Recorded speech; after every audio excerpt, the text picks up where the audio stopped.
يا أيها الذين آمنوا إذا قيل لكم تفسحوا في المجالس فافسحوا يفسح الله لكم وإذا قيل انشزوا فانشزوا يرفع الله الذين آمنوا منكم والذين أوتوا العلم درجات والله بما تعملون خبير. Bismillahirrahmanirrahim. Assalamualaikum warahmatullahi wabarakatuh.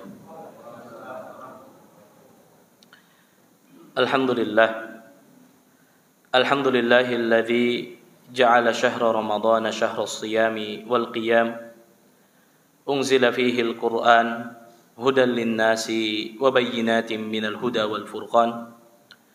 Asyhadu an la ilaha illallah wahdahu la syarika lah ilahul awwalin wal akhirin wa asyhadu anna Muhammadan abduhu wa rasuluhu la nabiyya wa la rasula ba'dah. Ikhwatal Islam wa ikhwatal iman rahimani wa rahimakumullah. Bapak-bapak, ibu-ibu, para ummahat yang semoga senantiasa dimuliakan oleh Allah Subhanahu wa taala. Alhamdulillah, segala puji hanya milik Allah.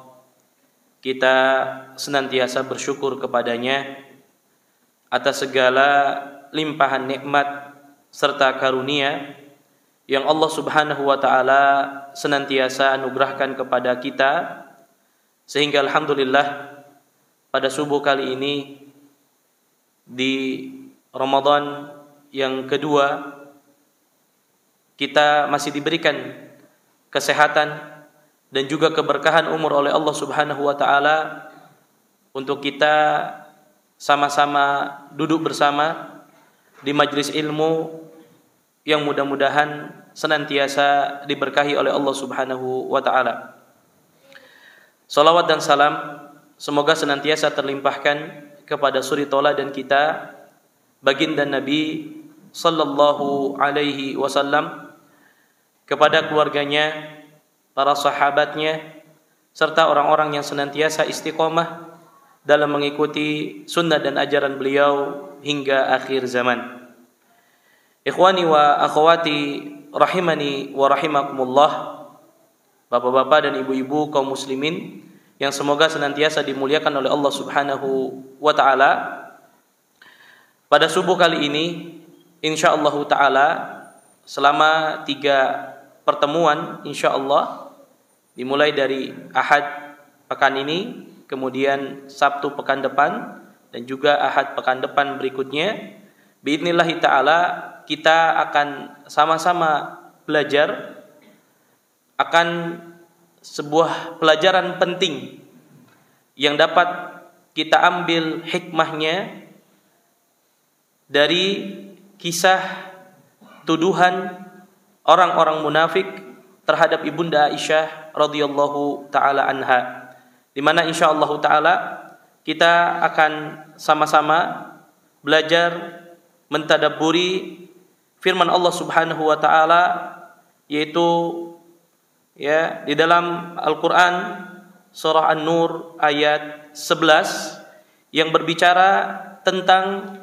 tuduhan orang-orang munafik terhadap ibunda Aisyah radhiyallahu taala anha, di mana materi ini merupakan materi yang saya ambil dari buku yang saya tulis dengan judul Dari Ibunda Aisyah radhiyallahu taala anha Kita Belajar, di mana buku ini ada sekitar 200 halaman yang nantinya kita akan mengambil banyak hikmah, baik itu yang berbicara tentang masalah akidah, ibadah, muamalah, dan juga tentang kehidupan rumah tangga, yang insyaallah taala dapat kita petik dari kisah tuduhan orang-orang munafik terhadap ibunda Aisyah radhiyallahu taala an. Mudah-mudahan dalam 3 pertemuan ke depan ya buku ini bisa kita selesaikan, sehingga insyaallah taala kita bisa sama-sama belajar dan mengambil hikmah dari kisah yang diceritakan langsung oleh Ibunda Aisyah radhiyallahu taala anha ya di dalam Sahih Bukhari dan juga Sahih Muslimnya.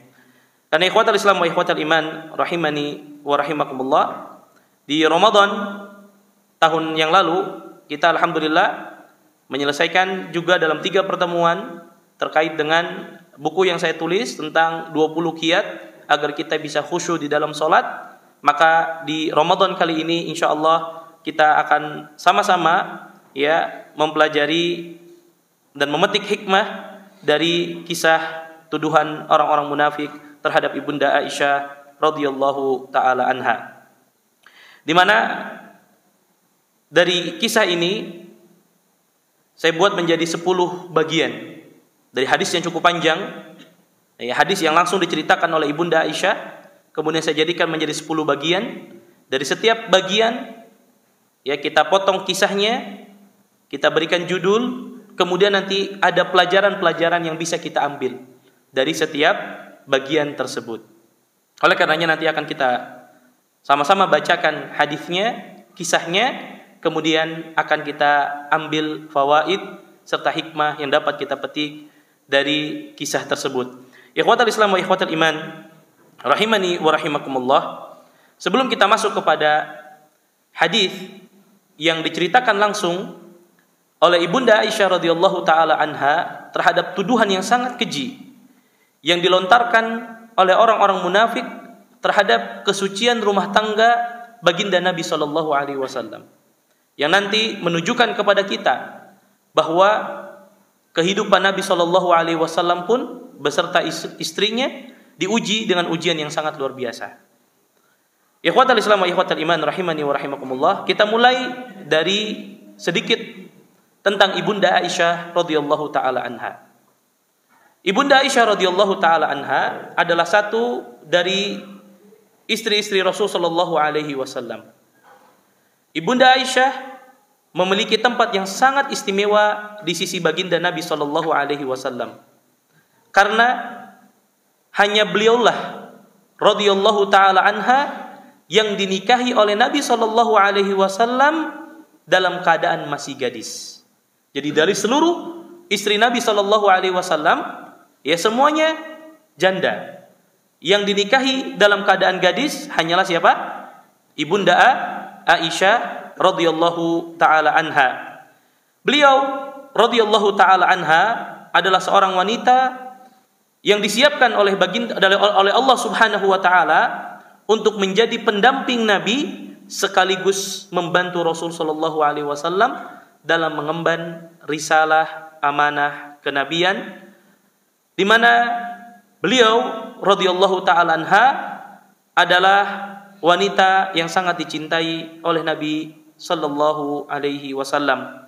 Beliau merupakan putri dari sahabat Nabi yang paling dekat dengan Nabi sallallahu alaihi wasallam, yaitu putri Abu Bakar As-Siddiq radhiyallahu taala an. Ikhwatal Islam wa ikhwatal iman rahimani wa rahimakumullah. Ibunda Aisyah dinikahi oleh Nabi sallallahu alaihi wasallam ya dengan sebuah ikatan suci sehingga mengukuhkan gelarnya menjadi Amirul Mukminin, ya, ibundanya kaum muslimin. Beliau radhiyallahu taala anha menikah dengan Nabi sallallahu alaihi wasallam di usia yang sangat belia, di mana saat itu beliau berumur 6 tahun dan mulai berumah tangga dengan Nabi sallallahu alaihi wasallam di saat umur 9 tahun. Nah, pernah kita sampaikan di majelis ini, ya, walaupun Nabi sallallahu alaihi wasallam menikahi Ibunda Aisyah di usia yang sangat belia, tentu itu bukan semata-mata karena keinginan Nabi sallallahu alaihi wasallam. Tapi itu merupakan wahyu yang diwahyukan oleh Allah Subhanahu wa taala melalui malaikat Jibril. Dan ini untuk menuduh tuduhan orang-orang liberal, orang-orang yang ingin menghinakan Islam, yang mengatakan bahwasanya Nabi sallallahu alaihi wasallam menikahi anak di bawah umur. Tentu tidak. Ya, Nabi menikahi Bunda Aisyah itu karena wahyu dari Allah Subhanahu wa taala. Perintah dari Allah Subhanahu wa taala. Dan usia 6 tahun, 9 tahun zaman dahulu berbeda dengan zaman kita. Pernah saya sampaikan. Dan betapa banyak hikmah kenapa Rasulullah SAW menikahi Ibunda Aisyah di usia yang sangat belia. Di antara hikmah terbesarnya bahwasannya hampir sebagian besar hadis-hadis yang berbicara tentang kehidupan rumah tangga Nabi itu diriwayatkan oleh siapa? Oleh Ibunda Aisyah radhiyallahu taala anha. Ya. Bahkan sebagian besar riwayat-riwayat yang berbicara bagaimana perlakuan Nabi dengan istrinya, bagaimana salat malamnya Nabi, bagaimana kehidupan Nabi di dalam rumahnya, itu hadis-hadisnya diriwayatkan oleh Ibunda Aisyah radhiyallahu taala anha. Oleh karenanya Ibunda Aisyah radhiyallahu taala anha menjadi wanita yang paling banyak meriwayatkan hadis dari Nabi sallallahu alaihi wasallam, termasuk 7 orang yang paling banyak meriwayatkan hadis dari Nabi sallallahu alaihi wasallam setelah Abu Hurairah radhiyallahu taala anhu, yaitu sekitar 2210 hadis. Ya, sehingga kita mengetahui sekarang ya tentang kehidupan Nabi sallallahu alaihi wasallam, bagaimana perlakuan Nabi kepada istrinya, bagaimana rumah tangganya Nabi Shallallahu Alaihi Wasallam, itu semua diceritakan oleh Ibunda Aisyah. Kenapa? Karena Ibunda Aisyah itu umurnya masih belia, hafalannya lebih kuat. Ya, orang kalau sudah tua, buat ngafal itu susah. Ya, kita suruh ngafal 1-2 hadis berat. Kenapa? Karena urusan kita udah banyak. Ya, mikirin hutang, gitu kan ya, mikirin cicilan rumah, mikirin cicilan mobil. Beda dengan anak-anak yang masih belia. Ya, apa yang dia dengar langsung dihafal. Nah, itu diantara hikmah besar di mana Nabi Shallallahu Alaihi Wasallam menikahi Ibunda Aisyah radhiyallahu taala anha di umur yang belia. Ya, dan sekali lagi itu merupakan bagian daripada wahyu yang Allah Subhanahu wa taala sampaikan melalui malaikat Jibril alaihi salam. Rasulullah Shallallahu Alaihi Wasallam membangun rumah tangga dengannya setelah berhijrah, yaitu pada bulan Syawal tahun kedua Hijriyah, di saat Ibunda Aisyah radhiyallahu taala anha berumur 9 tahun. Ikhwatal Islam wa ikhwatal iman rahimani wa rahimakumullah, di antara dalil ya yang menunjukkan bahwasannya Nabi menikahi Ibunda Aisyah di umur 6 tahun dan mulai berumah tangga dengan Aisyah di umur 9 tahun adalah apa yang diriwayatkan dari Hisham dari ayahnya Urwah, bahwasanya Ibunda Aisyah radhiyallahu taala anha menceritakan anna Nabiyya sallallahu alaihi wasallam tazawwajaha wa hiya bintu 6 sinin. Bahwasanya Nabi sallallahu alaihi wasallam menikahi Aisyah di saat Aisyah umur 6 tahun, wa bana biha wa hiya bintu 9 sinin, dan mulai berumah tangga di saat umurnya 9 tahun. Jadi tidak langsung gauli oleh Nabi Shallallahu Alaihi Wasallam di umur 6 tahun, tetapi ketika sudah masuk umur 9 tahun barulah Nabi Shallallahu Alaihi Wasallam dan Ibunda Aisyah berumah tangga. Kemudian ikhwatal Islam, pernikahan Nabi Shallallahu Alaihi Wasallam dengan Ibunda Aisyah radhiyallahu taala anha merupakan pernikahan yang dilandasi oleh wahyu dari Allah Subhanahu wa taala. Ya. Dan hadirnya Ibunda Aisyah di kehidupan Nabi Shallallahu Alaihi Wasallam itu setelah meninggalnya Khadijah.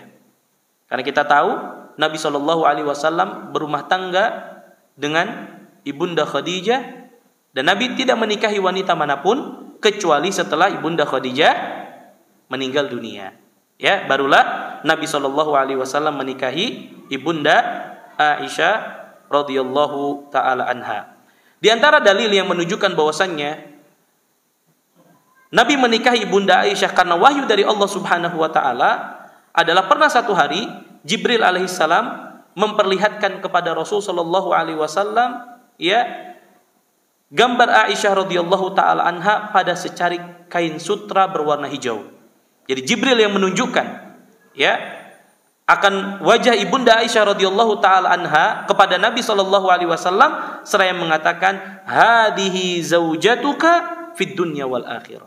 Wahai Muhammad, kata Jibril, inilah istrimu di dunia dan di akhirat. Jadi sekali lagi, pernikahan Nabi dengan Ibunda Aisyah adalah wahyu yang diwahyukan oleh Allah Subhanahu wa taala melalui siapa? Malaikat Jibril alaihi salam. Ma'asyiral muslimin rahimani wa rahimakumullah, Ibunda Aisyah adalah istri Nabi Shallallahu Alaihi Wasallam yang sangat dicintai oleh Nabi Shallallahu Alaihi Wasallam. Oleh karenanya, pernah satu hari Amr ibn As radhiyallahu taalaan pernah bertanya kepada Nabi Shallallahu Alaihi Wasallam, ya Rasulullah, ayyun nasi ahabbu ilaik? Ya Rasulullah, siapa manusia yang paling engkau cintai? Apa jawab Nabi? Aisyah. Minar rijal, dari kalangan laki-laki, abuha, bapaknya, kata Nabi. Ya, maka ini menunjukkan kepada kita bahwasanya Ibunda Aisyah merupakan istri yang sangat dicintai oleh Nabi.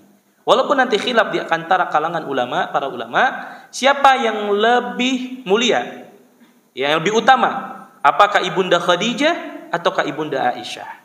Maka wallahu taala alam, pendapat yang paling kuat dalam hal ini, dua-duanya memiliki kemuliaan namun dari sisi yang berbeda. Ibunda Khadijah memiliki kemuliaan karena istri Nabi yang memulai, ya, menopang dakwah Nabi Shallallahu Alaihi Wasallam. Dan Aisyah memiliki keutamaan yang lain karena beliau adalah istri Nabi yang sangat cerdas, yang paling banyak meriwayatkan hadis dari baginda Nabi Shallallahu Alaihi Wasallam. Oleh karenanya, pernah satu hari Nabi memuji Ibunda Aisyah radhiyallahu taala anha dengan pujian yang luar biasa. Kata Nabi Shallallahu Alaihi Wasallam, kamala minar rijali kathirun. Orang-orang yang mulia dari kalangan laki-laki itu banyak. Walam yakmul minan nisa'i illa Maryam binti Imran wa Asiyah imraati Fir'aun. Ya, namun yang mulia dari kalangan wanita hanyalah Maryam binti Imran dan Asiyah. Siapa Asiyah? Istrinya Fir'aun. Jadi Nabi menyebutkan dua wanita yang mulia. Siapa? Maryam dan Asiyah.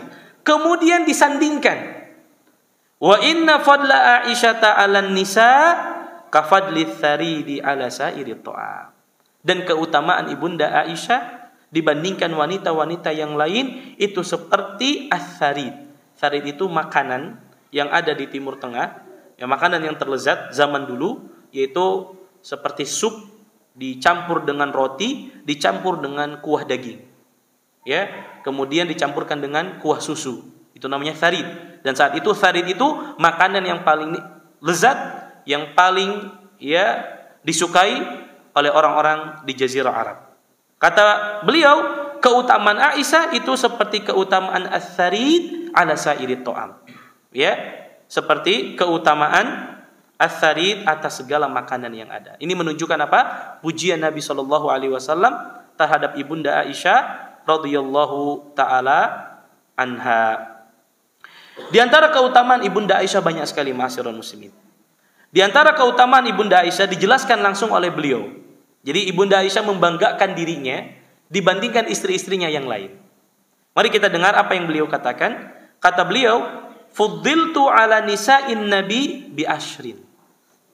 Sesungguhnya aku memiliki 10 keutamaan dibandingkan istri-istri Nabi yang lain. Jadi ini menjadi sebuah kebanggaan tersendiri bagi Ibunda Aisyah. Ya. Yang pertama kata Aisyah radhiyallahu taala anha, ya, lam yumkih bikran qattun ghairi. Tidak ada wanita yang dinikahi oleh Nabi dalam keadaan perawan kecuali diriku. Ini yang pertama. Ini dibanggakan oleh siapa? Aisyah radhiyallahu taala anha, karena sekali lagi yang dinikahi oleh Nabi dalam keadaan perawan hanya Ibunda Aisyah. Ini juga untuk membantah tuduhan orang-orang liberal yang dikatakan, mohon maaf, Nabi itu menyukai banyak wanita, ya, menikahi anak di bawah umur. Lihat, semua istri Nabi sudah berumur. Semua istri Nabi dinikahi dalam keadaan janda. Hanya siapa? Aisyah radhiyallahu taala anha yang dinikahi dalam keadaan perawan.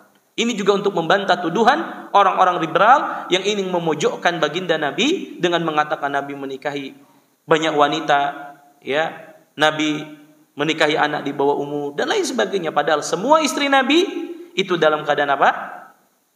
Janda. Hanya Aisyah radhiyallahu taala anha yang dinikahi dalam keadaan perawan. Kemudian yang kedua kata Aisyah, walam yunkih imra'atun abawaha muhajirani ghairi. Tidak ada wanita yang dinikahi oleh Nabi Shallallahu Alaihi Wasallam yang bapaknya ikut hijrah bersama Nabi Shallallahu Alaihi Wasallam kecuali diriku. Karena bapaknya Abu Bakar yang mendampingi Nabi ketika berhijrah. Ya, bahkan bukan hanya sekedar mendampingi. Abu Bakarlah yang menyiapkan seluruh perbekalan Nabi SAW ketika akan hijrah ke Madinah. Ketika dikejar oleh orang-orang musyrikin Quraisy, Nabi naik ke Gua Thur. Yang menemani siapa? Abu Bakar As-Siddiq radhiyallahu taala an. Kemudian yang berikutnya, wa anzalallahu azza wa jalla bara'ati minas sama. Ya. Yang ketiga kata beliau, keutamaan diriku dibandingkan istri-istri Nabi yang lain, Allah menurunkan langsung pembelaannya dari atas langit untuk diriku. Itulah kisah yang nanti akan kita jelaskan. Tentang kisah apa? Dibebaskannya Ibunda Aisyah dari tuduhan orang-orang munafik, di mana Ibunda Aisyah pernah dituduh berselingkuh dengan Sufwan ibn Mu'attal radhiyallahu taala an. Bayangkan ini menjadi sebuah hal yang dibanggakan oleh Bunda Aisyah karena Allah langsung turunkan pembelaan dari atas langit. Bahkan Allah turunkan ayat langsung, ya, yang membebaskan Ibunda Aisyah radhiyallahu taala anha dari tuduhan orang munafik. Kemudian yang keempat, waja'a Jibril bi surati minas sama fi hariratin. Kemudian Jibril langsung, ya, memperlihatkan wajahku di kain sutra kepada Nabi SAW agar Nabi menikahi Ibunda Aisyah. Ini dibanggakan oleh Bunda Aisyah. Tidak ada istri yang lain yang seperti ini. Ya. Adapun ketika Nabi diperintahkan untuk menikahi Aisyah, langsung dipertemukan, ya, diperlihatkan wajahnya oleh malaikat Jibril alaihissalam. Kemudian kata beliau yang berikutnya, wa kuntu agtasilu ana wa huwa min ina'in wahid wa lam yakun yasna'u dzalika bi ahadin min nisa'ihi ghairi. Kemudian keutamaanku yang lain dibandingkan istri-istri Nabi yang lain, kata Aisyah, aku pernah mandi dalam satu bejana bersama Nabi SAW dan itu tidak dilakukan oleh Nabi bersama istrinya yang lain. Kemudian kata beliau, wa kana yusalli wa ana mu'taridatun baina yadayhi wa lam yakun yaf'al dzalika bi ahadin min nisa'ihi ghairi. Kemudian keutamaanku yang lain, aku pernah menselonjorkan kakiku ketika Nabi sholat. Karena kita tahu rumah Nabi itu sempit. Ya, pernah satu hari Nabi sholat malam, karena saking sempitnya rumah Nabi, Aisyah itu tidur apa? Sambil selonjoran kakinya. Kemudian ketika Nabi sujud apa? Dipegang kakinya supaya Aisyah apa? Ngangkat kakinya. Nabi sujud. Kemudian ketika Nabi bangun dari sujud, Aisyah selonjorkan lagi kakinya. Ya, ini menunjukkan apa?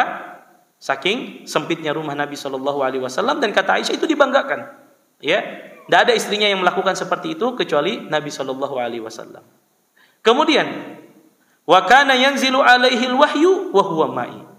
Kata beliau, pernah turun wahyu kepadaku dan aku sedang berselimutkan bersama Nabi SAW.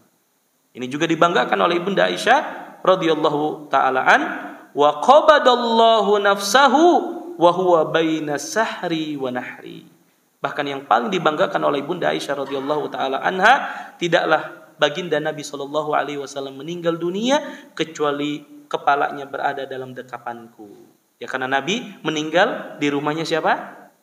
Aisyah radhiyallahu taala an, wa mata fil lailatil lati kana yadullu alayya fiha. Bahkan kata Aisyah, Nabi meninggal pada waktu di mana ya Nabi menggilirku. Maksudnya ketika Nabi ya tepat berada di rumahnya siapa? Aisyah radhiyallahu taala an, wa dufina fi baiti, kata Aisyah. Dan Nabi juga dikuburkan di rumahku. Jadi ini menunjukkan apa? Keutamaan Ibunda Aisyah dibandingkan istri-istri Nabi yang lain. Ya. Beliau banggakan dengan hal-hal yang tadi, yang memang ini menunjukkan akan kemuliaan Ibunda Aisyah radhiyallahu taala anha. Ikhwatul Islam wa ikhwatul iman rahimani wa rahimakumullah. Kemudian di antara keutamaan Ibunda Aisyah itu adalah wanita yang cerdas. Ya. Bukan hanya beliau wanita yang sangat dicintai oleh Nabi, beliau juga adalah wanita yang sangat cerdas. Sampai-sampai berkata Az-Zuhri rahimahullah, kata beliau, "Lau jumi'a ilmu Aisyata ila ilmi jami'in nas, lakana ilmu Aisyata afdal." Kalau sekiranya ilmu Aisyah dikumpulkan dengan seluruh ilmu para wanita yang ada di muka bumi ini, maka ilmu Aisyah lebih utama. Ya, makanya para ulama mengatakan sepakat bahwasanya wanita yang cerdas adalah Aisyah radhiyallahu taala anha. Ya, tadi beliau meriwayatkan 2210 hadis dari Nabi sallallahu alaihi wasallam. Bahkan Atha rahimahullah pernah mengatakan kanat Aisyah afqahun nas. Aisyah adalah wanita yang paling faqih. Wa a'lamun nas, wanita yang paling mengetahui tentang ilmu. Wa ahsanun nasi ra'yan, dan beliau adalah wanita yang baik pendapatnya. Oleh karenanya ma'asyiral muslimin rahimani wa rahimakumullah, bahkan Ibnu Abdul Bar rahimahullah mengatakan Aisyah adalah satu-satunya wanita di zamannya yang memiliki kelebihan pada 3 ilmu sekaligus. Ya, kata Abdul Bar, Aisyah wanita yang memiliki 3 ilmu sekaligus pada zaman itu, di mana beliau menguasai ilmu fikih, ilmu kesehatan, dan ilmu syair. Ini menunjukkan apa? Akan kecerdasan siapa? Ibunda Aisyah. Dan nanti akan kita lihat pada kisah yang diceritakan oleh Ibunda Aisyah menunjukkan betapa cerdasnya Ibunda Aisyah radhiyallahu taala anha. Sehingga ma'asyiral muslimin, tidaklah setelah Nabi wafat para pembesar sahabat itu ketika ingin bertanya ilmu kecuali bertanyanya kepada Aisyah. Jadi ketika Nabi sudah meninggal, maka para pembesar sahabat ketika ada sebuah permasalahan yang mereka tidak ketahui jawabannya, mereka tanya siapa? Ibunda Aisyah radhiyallahu taala an, sebagaimana diceritakan oleh Abu Musa al-Asy'ari, "Ma ashkala alaina ashab Rasulillah sallallahu alaihi wasallam haditsun qad fasa'alna Aisyata illa wajadna indaha minhu ilma." Allahu akbar. Kata Aisyah, kata Abu Musa al-Asy'ari, ya tidaklah kami kebingungan tentang sebuah perkara, ya, kecuali kami datang bertanya kepada Ibunda Aisyah radhiyallahu taala anha, melainkan kami pasti dapatkan jawabannya. Nah, ini menunjukkan sekali lagi bahwa Ibunda Aisyah radhiyallahu taala anha adalah wanita yang cerdas, ya, wanita yang cerdas. Oleh karenanya ikhwatal Islam wa ikhwatal iman, insyaallah taala ya kita akan mengambil pelajaran dari kisah Ibunda Aisyah yang beliau ceritakan langsung di dalam hadis yang cukup panjang. Saya jadikan menjadi 10 bagian yang terdapat pada Sahih Bukhari dan juga Sahih Muslim. Ikhwatal Islam wa ikhwatal iman rahimani wa rahimakumullah, itu sekilas ya tentang Ibunda Aisyah. Maka kita masuk kepada kisah yang dijelaskan oleh Ibunda Aisyah radhiyallahu taala anha, dan dari setiap kisah itu insyaallah akan kita ambil faidah yang cukup banyak, baik itu berkaitan dengan masalah akidah, ibadah maupun muamalah, terlebih tentang urusan kehidupan rumah tangga.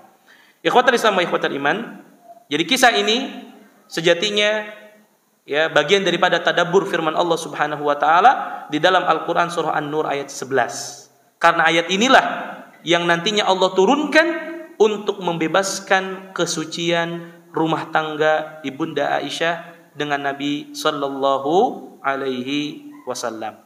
Baik, kita masuk pada bagian yang pertama. Ya, saya beri judul bagian yang pertama ini, akulah yang terpilih. Kenapa? Karena disinilah awal kisah ini dimulai. Dijelaskan oleh Aisyah radhiyallahu taala anha, kana Rasulullah sallallahu alaihi wasallam idza arada an yakhruja safaran aqra'a baina nisa'ihi. Kata Ibunda Aisyah, biasanya Nabi itu ketika akan pergi berperang, ya, maka Nabi Shallallahu Alaihi Wasallam akan mengundi di antara istri-istrinya siapa yang akan mendampingi Nabi. Jadi kita tahu Nabi memiliki banyak istri. Ketika Nabi akan safar berperang, Nabi undi, yang taruh nama-namanya, kemudian diundi siapa yang keluar namanya. Ketika yang keluar namanya, dialah yang akan mendampingi Nabi untuk ikut berperang. Ya. Kemudian kata Aisyah radhiyallahu taala anha, maka fa'ayyatuhunna kharaja sahmuha kharaja biha Rasul sallallahu alaihi wasallam. Ketika diundi dengan anak panah, siapa yang anak panahnya itu keluar atas nama siapa, maka dialah yang akan mendampingi Nabi sallallahu alaihi wasallam. Fa aqra'a bainana fi ghuzwatin ghuzaha. Maka Nabi mengundi siapa namanya yang akan keluar dalam sebuah peperangan. Fa kharaja fiha sahmi. Maka kata Aisyah, ketika diundi ternyata keluarlah anak panah atas nama diriku. Berarti siapa yang mendampingi? Aisyah radhiyallahu taala anha. Fa kharajtu ma'a Rasulillah sallallahu alaihi wasallam. Maka aku pun keluar ikut berperang bersama Nabi sallallahu alaihi wasallam, wa dzalika ba'dama unzilal hijab. Di mana peperangan ini terjadi setelah turunnya ayat tentang perintah menggunakan hijab. Ya. Nah, nanti saat apa korelasinya tentang masalah ini? Karena waktu itu ketika Aisyah bertemu dengan Sofwan ibn Mu'attal, Aisyah langsung menutup wajahnya, ya, menggunakan niqab. Ini menunjukkan bahwasanya kisah ini terjadi setelah turunnya ayat tentang hijab, di mana istri-istri Nabi diperintahkan sudah menggunakan hijab yang panjang, hijab yang syar'i. Ya. Kemudian fa'ana uhmalu fi haudaji. Ketika akan berperang, Aisyah dibawa di sebuah sekedup. Sekedup itu semacam tandu. Ya. Tandu yang diangkat atau tandu yang di atas unta. Ya, jadi untuk melindungi para wanita supaya tidak kepanasan dan tidak capek, makanya biasanya para wanita itu ditandu atau dibuat tandunya itu di atas ekor unta. Wa unzalu masirona. Kemudian aku dibawa dalam sekedup tersebut di atas tandu, di atas ekor unta. Nah, ikhwatal Islam wa ikhwatal iman, apa faedah yang bisa kita ambil dari kisah bagian yang pertama ini? Yang pertama, yaitu tentang anjuran untuk mengundi di antara beberapa istri bagi yang memiliki istri lebih dari satu ketika dia hendak mengajak pergi sebagian dari mereka untuk safar. Jadi, ma'asyiral muslimin, ini menjadi sebuah dalil. Kalau sekiranya ada di antara antum yang punya istri lebih dari satu, misal ada punya istri 4, antum mau pergi dinas keluar kota atau antum mau safar, ya, dan antum nggak bisa bawa semuanya, berarti harus pilih salah satunya kan, supaya adil diundi. Siapa yang diundi namanya keluar, berarti dia yang diajak safar. Dan ini menunjukkan keadilan agama Islam. Ya, kenapa menunjukkan keadilan agama Islam? Karena kalau sekiranya tidak diundi, tentu seorang suami pasti akan ada condong kepada salah satu istrinya. Karena suami yang punya istri lebih dari satu nggak bisa adil dalam urusan cinta dan kasih sayang. Pasti ada kecondongan kepada satu dibandingkan yang lainnya. Maka bentuk keadilan Islam ketika dia punya istri lebih dari satu dan dia akan safar, maka caranya apa? Diundi, siapa yang namanya keluar, dia yang akan menemani. Dan ini menunjukkan sekali lagi akan keadilan dalam Islam. Karena ma'asyiral muslimin, saya ingin mengingatkan diri saya dan kita semua, siapapun yang ingin memiliki istri lebih dari satu, maka syaratnya dia harus adil, dan adil itu berat. Ya, adil itu berat. Ya, oleh karenanya kata Nabi sallallahu alaihi wasallam, "Man kanat lahu imra'atan famala ila ihdahuma jaa yaumal qiyamah wa syiqqihi mailun." Siapa di antara kalian yang memiliki 2 istri atau lebih, kemudian dia cenderung kepada salah satunya, maka pada hari kiamat dia akan datang dalam keadaan tubuhnya miring. Ini berat. Ya, jadi kalau ada yang berniat untuk menambah istri lebih dari satu, harus adil dan harus siap. Makanya Allah katakan, fa in khiftum alla ta'dilu fawahidah. Kalau kalian khawatir tidak mampu berbuat adil, maka satu sudah cukup. Ya, nah ini penting. Syaratnya harus apa? Adil. Nah, ini menunjukkan kepada kita sekali lagi anjuran kalau bapak-bapak punya istri lebih dari satu, mau pergi safar, mau dibawa salah satunya, jangan kita pilih langsung, tapi di apa? Diundi supaya adil. Kemudian pelajaran yang kedua, dan ini pelajaran penting ma'asyiral muslimin, bahwa anjuran bagi para suami untuk mengajak dan membawa istri saat safar. Apakah safar untuk berperang, atau safar untuk keluar kota yang jauh, atau mungkin untuk tugas dinas dan lain sebagainya. Jadi ini anjuran untuk para suami, kalau safar baiknya bawa siapa? Istri. Nah, nanti akan kita lihat, Ustadz, apa hikmahnya? Kenapa kita safar harus bawa istri? Dan ternyata banyak sekali ma'asyiral muslimin. Nabi mencontohkan kepada kita, ya, kalau mau safar bawa istri. Nah, ini para ibu senang sekali di atas, ya. Nah, habis kajian bilang, pokoknya kalau safar saya harus diajak, katanya. Dan memang ini betul. Ini anjuran dari Nabi SAW. Apa di antara hikmahnya, Bapak Ibu sekalian? Ada banyak maslahat. Ketika suami safar jauh bawa istri. 1. Ketika suami safar jauh membawa istri, maka akan ada maslahat di mana istri bisa membantu menyiapkan segala keperluan suami. Kenapa? Karena tabiat suami itu apa? Sukanya dilayani. Kadang kita bapak-bapak sekalian pergi safar jauh, itu udah nggak perhatian, ya baju mau disetrika nggak disetrika, ya nggak peduli. Tapi kalau kita bawa istri, adanya menyetrikakan baju kita, gitu kan ya? Ada menyiapkan koper kita, ada menyiapkan keperluan kita. Maka pentingnya kita safar membawa istri, di mana mereka akan melayani kita selama kita safar. Yang kedua, di antara hikmah seorang suami ketika safar membawa istri, maka istri akan membantu suami untuk menjadi penenang di saat suami stres selama perjalanan safar. Karena ma'asyiral muslimin, safar itu terutama perjalanan yang jauh, ya adalah bagian daripada azab. Orang nggak senikmat apapun pergi safar dengan kendaraan senikmat apapun, pasti dia apa? Akan merasakan ketidaknyamanan dan lain sebagainya. Maka fungsi ketika dia bawa istri ketika safar, istri akan menjadi apa? Pelipur lara kita. Ketika mungkin kita stres, kita pergi dinas, gitu kan ya, banyak kerjaan yang harus kita kerjakan, adanya istri dapat meringankan apa? Tingkat kesetresan kita. Yang ketiga, ini yang paling penting. Safarnya seorang suami membawa istri itu dapat menundukkan pandangan suami selama di perjalanan. Ya. Karena hendaklah seorang suami senantiasa untuk menundukkan pandangannya ketika di luar. Dan kita tahu ketika suami safar ke tempat yang jauh, ya, jauh daripada istri, disinilah ujian seorang suami untuk menundukkan pandangannya. Ya, apalagi ia pergi dinas sebulan, 2 bulan, 3 bulan.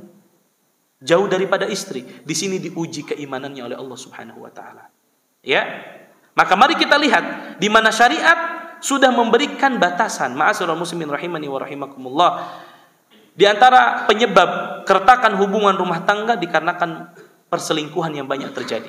Terus terang, ma'asyiral muslimin, zaman sekarang, ya, zaman yang dikhawatirkan adalah banyaknya terjadi perselingkuhan. Ya, bahkan ya ada seorang yang mengabarkan kepada saya, ya, Ustadz, ya, di kantor pengadilan agama saat ini berkas yang paling banyak numpuk adalah berkas perceraian. Dan penyebab utamanya adalah apa? Perselingkuhan. Di mana ikhwatul Islam, ikhwatul iman rahimani wa rahimakumullah. Na'udzubillah. Seringkali kita dapatkan seorang yang berselingkuh dengan sekretaris pribadinya misalkan. Ya, seorang yang berselingkuh di tempat kerjanya misalkan. Ini banyak terjadi. Makanya kata para ulama, di antara hikmah kenapa ketika seorang suami pergi safar harus membawa istri, tujuannya adalah untuk menundukkan pandangan suami. Ketika suami melihat di luar sesuatu yang dapat membangkitkan syahwatnya, maka dia bisa lampiaskan kepada istrinya. Tapi kalau nggak dibawa istrinya, mau lampiaskan kepada siapa? Ya, oleh karenanya mari kita lihat bagaimana Nabi SAW sudah memberikan petunjuk ini jauh-jauh hari. Apa kata Nabi? Idza ra'a ahadukum imra'atan fa'ajabathu falyati ahlahu. Jika engkau melihat seorang wanita yang memikat hatimu, maka segeralah datangi istrimu. Ya, karena kalau kita di luar, kita bisa melihat apa yang seharusnya tidak kita lihat. Maka ketika kita bawa istri dan ada seseorang yang kita lihat kemudian membangkitkan syahwat kita, maka kita bisa lampiaskan melalui istri kita. Kata Nabi SAW, fa inna ma'aha mithlalladzi ma'aha. Sesungguhnya istrimu memiliki seluruh hal yang seperti dimiliki oleh wanita yang lain. Ini dan terhikmah besarnya. Kalau kita pergi safar jauh, bawa pasangan halal kita. Karena di luar ma'asyiral muslimin, tantangan terberat kita adalah ketika kita disuguhi oleh pemandangan-pemandangan yang tidak pantas untuk kita lihat. Ya, maka ketika kita bawa pasangan kita ketika safar, ini dapat membantu kita untuk bisa menundukkan pandangan kita. Dan ini memang fakta ma'asyiral muslimin. Bahkan ketika saya menyampaikan kajian ini, ya ada seorang ikhwah datang kepada saya, betul Ustaz. Apa yang Ustaz sampaikan betul, itu saya rasakan Ustaz. Ketika saya pergi safar untuk dinas, berat sekali Ustaz. Ya, apalagi mungkin kita safar dinas, ketemu rekan kerja, dan rekan kerja kita wanita, apalagi kita sama-sama menginap di satu tempat, itu berat. Maka kehadiran seorang istri yang halal yang menemani kita untuk safar, ini dapat menundukkan pandangan kita.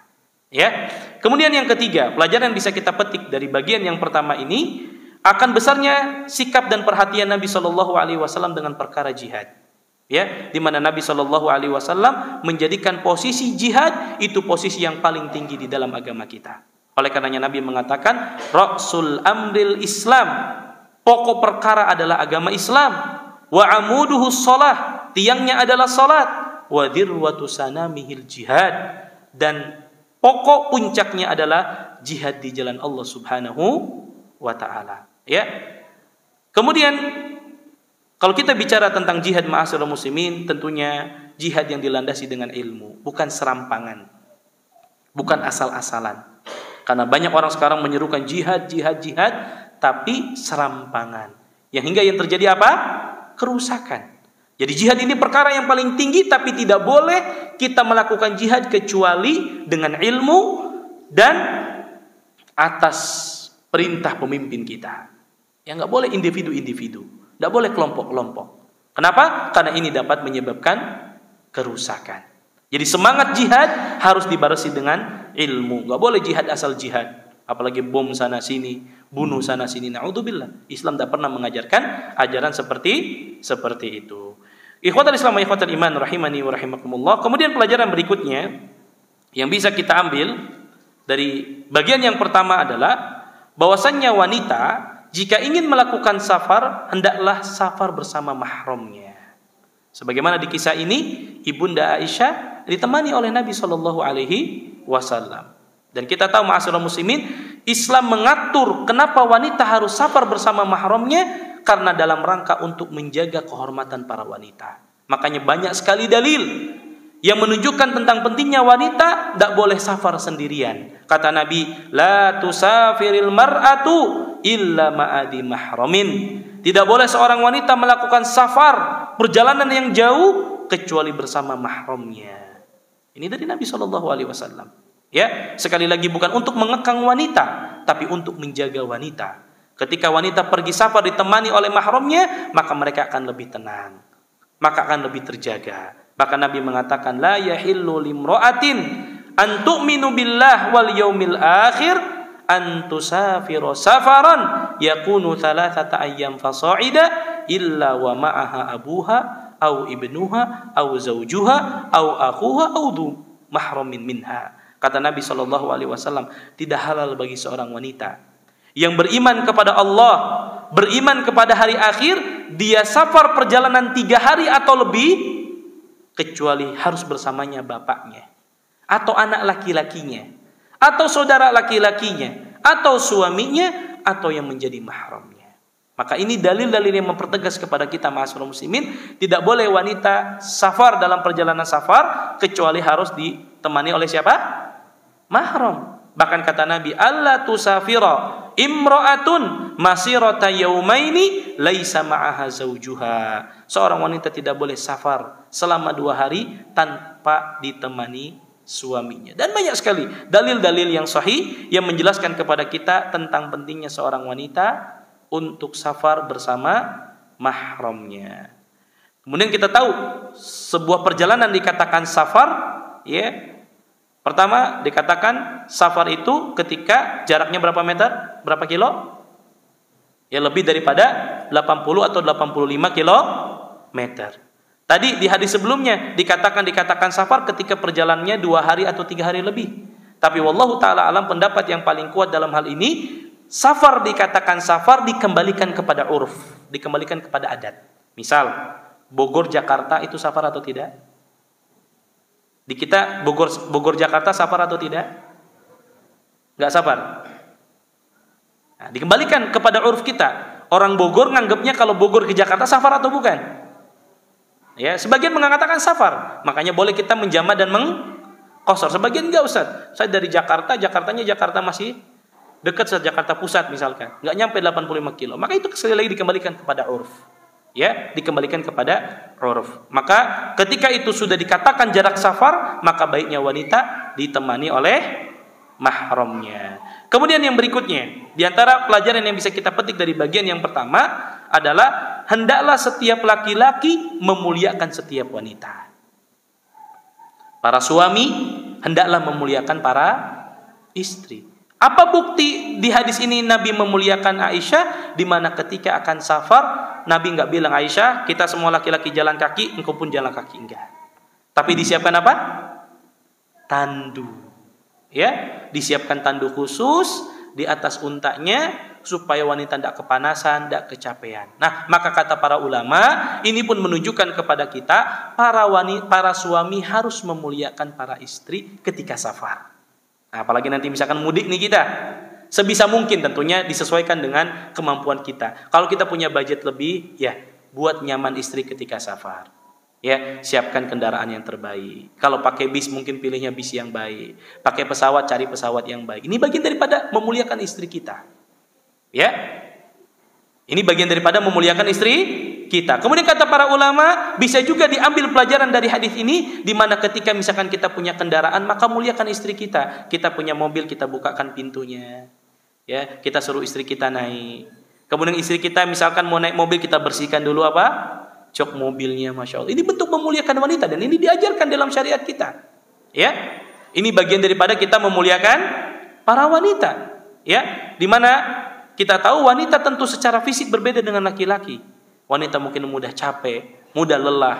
Ya, tidak seperti laki-laki. Maka kita muliakan para wanita dengan memuliakan ketika mereka akan safar. Bagaimana Nabi menyiapkan apa? Tanduk khusus bagi wanita ketika akan pergi safar, ya. Karena Nabi mengatakan khairukum li ahlihi wa ana khairukum li ahli. Sebaik-baik kalian adalah yang paling baik perlakuannya kepada keluarganya, dan aku adalah orang yang paling baik perlakuanku kepada keluargaku. Ya, Masya Allah. Ini kayaknya ibu-ibu paling atas dari tadi, Masya Allah Ustaz. Cocok ini kajiannya buat kami para ibu-ibu. Belum, tenang. Ya, bapak-bapak belum, nanti ada. Ya. Kemudian ikhwatul Islam wa ikhwatul iman rahimani wa rahimakumullah, dalam hadis ini juga kita diperintahkan untuk berlemah lembut kepada para wanita. Ya, kepada istri kita. Ikhwatul Islam wa ikhwatul iman rahimani wa rahimakumullah, istri kita itu adalah para wanita.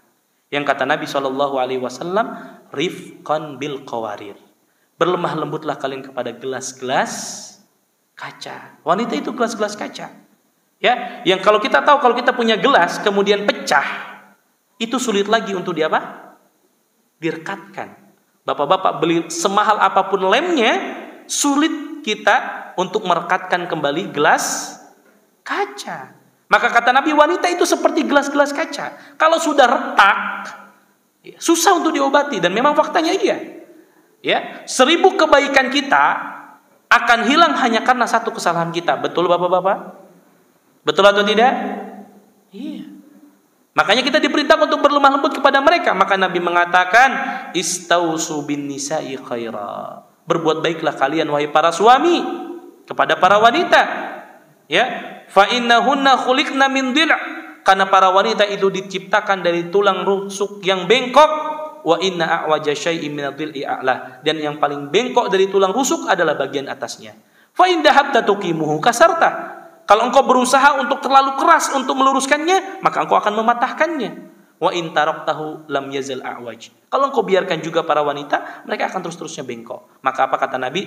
Istausu bin nisa'i khaira. Berlemah lembutlah kepada para wanita. Jadi ma'asyiral muslimin, saya selalu menyampaikan bahwa tugas seorang suami itu padukan antara kelemah lembutan dan ketegasan, bukan kekerasan. Tegas harus. Ada waktu di mana kita harus tegas kepada istri kita. Ada waktu di mana kita harus amal ma'ruf nahi munkar, tapi bukan dengan kekerasan. Karena Islam tidak pernah mengajarkan yang namanya apa? Kekerasan dalam rumah tangga. Tapi kita diperintahkan untuk berlemah lembut kepada para wanita. Kemudian ikhwatul Islam wa ikhwatul iman rahimani wa rahimakumullah, yang berikutnya adalah bolehnya seorang wanita keluar untuk ikut berperang selama di sana ada maslahat dan tidak menimbulkan fitnah. Ya, maka di hadis ini menunjukkan bahwasanya Ibunda Aisyah ikut berperang bersama Nabi Shallallahu Alaihi Wasallam, dan ini dibolehkan selama tidak ada fitnah di sana. Ya, boleh. Termasuk juga dalam hal ini dibolehkan seorang suami tadi ngajak istrinya ketika safar selama memang di sana ada maslahat. Tapi kan ada waktu-waktu di mana suaminya pergi dinas, gak boleh bawa istri, ya gak boleh. Ya, kita pahamkan itu. Tapi mungkin safar-safar yang memang kita boleh bawa istri, maka yang terbaik adalah bawa keluarga kita. Karena sekali lagi akan sangat bermanfaat ketika kita membawa pasangan kita. Ikhwatal Islam wa ikhwatal iman rahimani wa rahimakumullah. Pada pertemuan yang pertama ini kita cukupkan dengan biografi Aisyah dan juga bagian yang pertama. Insyaallah masih ada 8 bagian. Ya, nanti di hari Sabtu kita ambil 4 bagian. di hari Ahad 4 bagian, sehingga insya Allah kita selesai dari mengambil hikmah dari kisah tuduhan orang munafik terhadap Ibunda Aisyah radhiyallahu taala anha. Insya Allah setiap bagiannya kita ambil hikmah yang berkaitan dengan akidah, ibadah, dan juga muamalah, dan yang terpenting adalah tentang kehidupan rumah tangga. Mudah-mudahan dengan apa yang kita ambil dan kita amalkan di dalam kehidupan kita sehari-hari, ini bisa bermanfaat bagi kehidupan kita. Wallahu ta'ala alam. Ada pertanyaan yang ditanyakan? Atau cukup? Cukup insya Allah ya Bapak-Bapak sekalian. Insya Allah kita nanti lanjutkan pada pertemuan bagian kedua, ketiga, keempat, kelima ya. Jadi 4 bagian insya Allah di pertemuan berikutnya, sehingga dengan harapan mudah-mudahan 10 bagian yang ada pada kisah ini bisa kita mengambil hikmahnya. Wallahu ta'ala alam wa sallallahu ala nabiyyina Muhammad. Kita tutup dengan doa kafaratul majlis. Subhanakallahumma wa bihamdika asyhadu an la ilaha illa anta astaghfiruka wa atubu ilaik. Tsumma assalamu alaikum warahmatullahi wabarakatuh.